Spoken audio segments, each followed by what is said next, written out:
Our first storyteller has a little something to break the ice. So, as you guys heard before, I grew up in New Jersey, and by the time I graduated high school, was about to graduate high school, I had really excelled at nothing. I had tried so many things, but there was never a niche. Like, I had tried horseback riding, and I fell off a horse that was standing still. I tried to be the next great American poet, but nobody needed that. And I also tried to play guitar, but I was much more interested in just wearing a guitar as an accessory than learning to play it. So no skills towards the end of high school. And my high school was divided into the typical divisions of a high school. It was the jocks and the nerds and the skaters. In Jersey, we call them the scuzzes, which were like the leftover metalheads.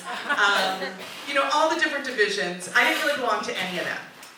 And then midway through my senior year of high school, everything changed in my high school. Because all of the nerds got into colleges on early decision around like November. And they all just snapped and went wild. They were like, whatever, I've already gotten into Harvard, I can make up for missed time. And I'm talking, when I say they went wild, they went Jersey wild, that you've never seen before. These people, like, you'd go in a bathroom, there'd be like a nerd smoking a cigarette in a stall. You'd come to school, all of the nerds will have cut school to go to the beach. They had, not drinking parties, but these nerds had acid parties, okay?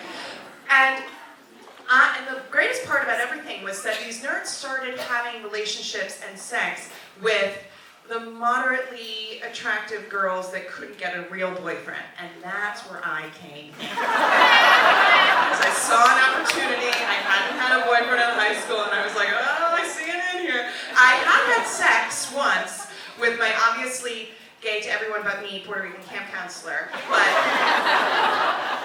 so I was not a virgin, and I had a little mojo because of that.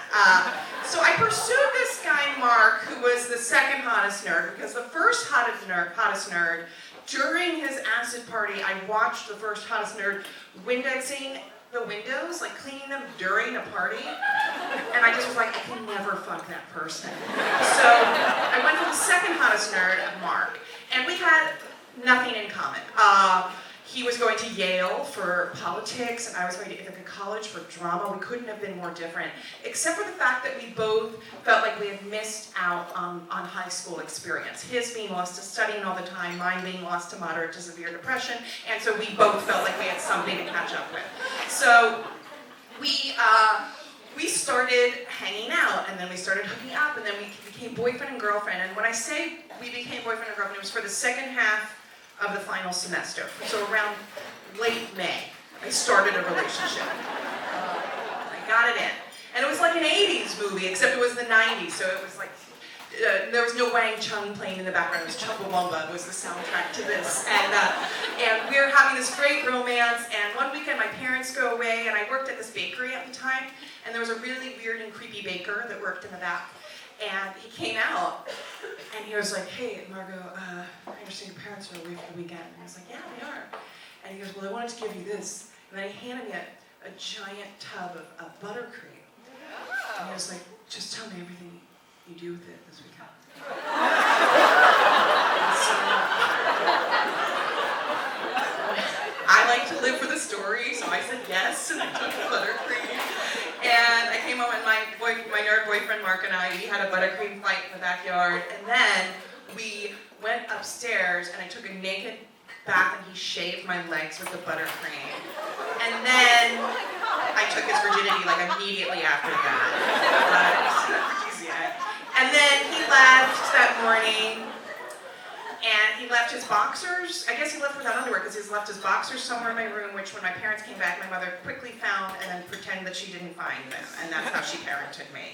And then it was getting closer and closer for me to leave for college. I was leaving before he was, a week or two before he was.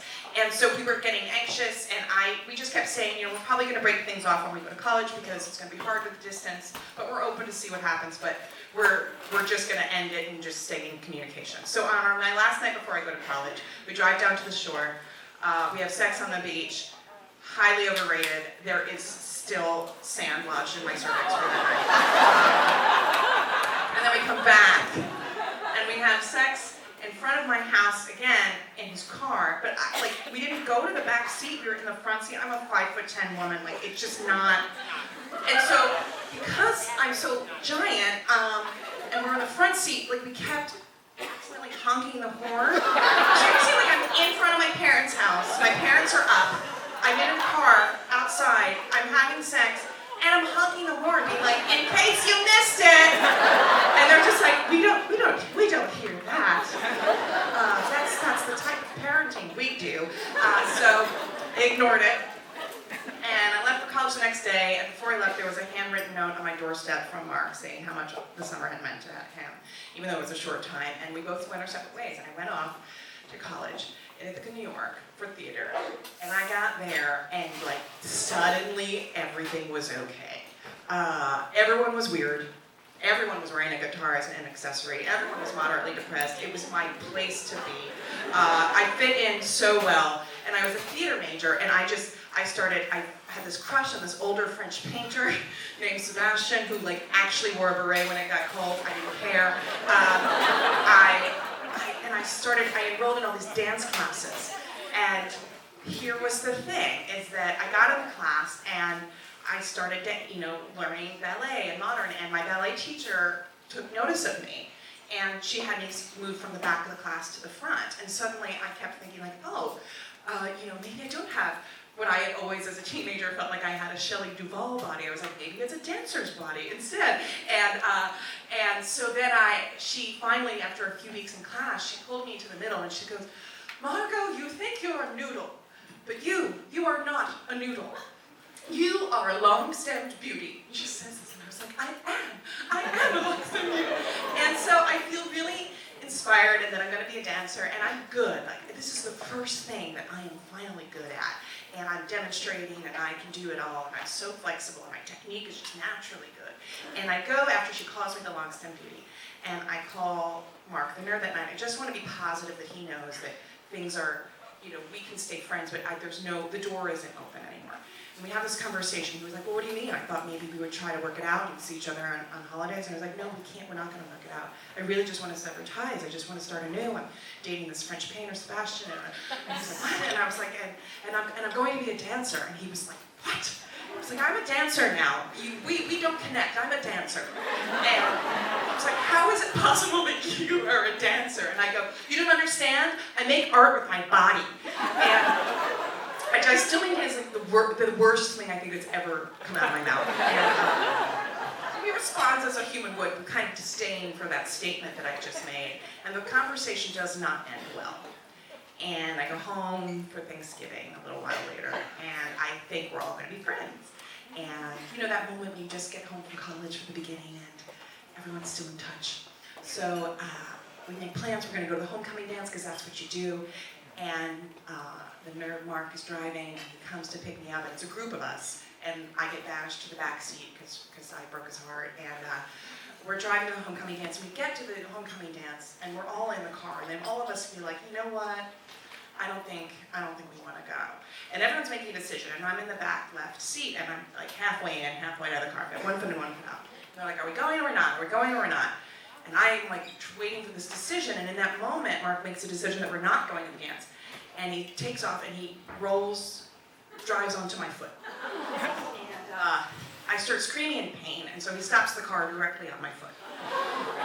And it's at this kind of an angle. And I'm screaming and screaming and screaming, and I don't know how long it was on there. It was probably at least 30 seconds. I mean, it felt like ages. And he pulls the car off, and I am screaming in pain. And I go, "We need to go to the hospital." And he was like, "I'm not taking you to a hospital. I don't want to be liable for this."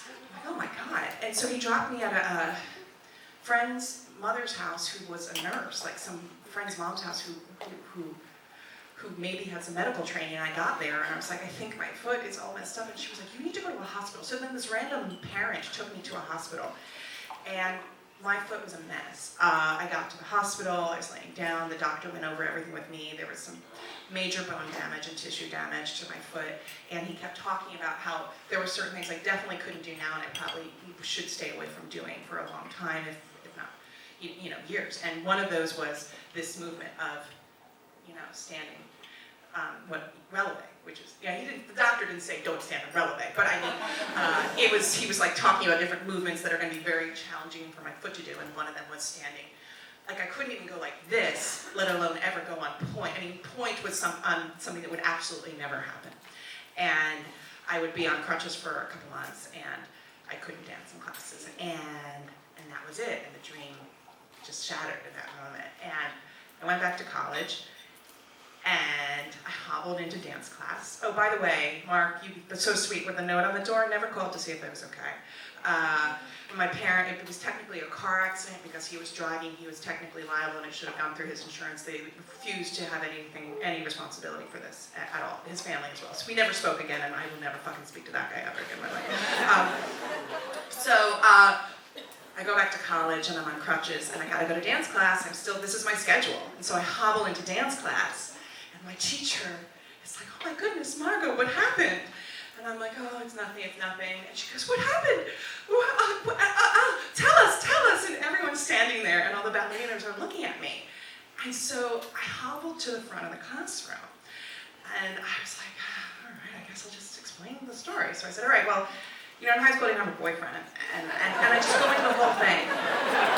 Like, the nerds got wild on the Windex, I'm never fucking that guy. Like, I'm killing in Ballet 101, like killing. The audience is wrapped, okay? And at the end of it, I was like, I guess we'll see. It's not gonna be a dance, I'm never talking to that guy again. Like, everything I've just said to you, I said. And they're dying. And they're laughing. And it feels great.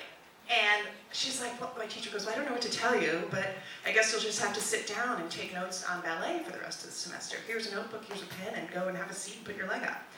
And I sat down, and I opened the notebook, and I started to watch class, and I really meant to take notes on ballet, but I didn't. I wrote down everything I had just said in front of the class, because there was something about telling that story to this group of people that felt like maybe that was going to be the thing that would be my thing. Maybe that would be the thing I was good at. Thank you.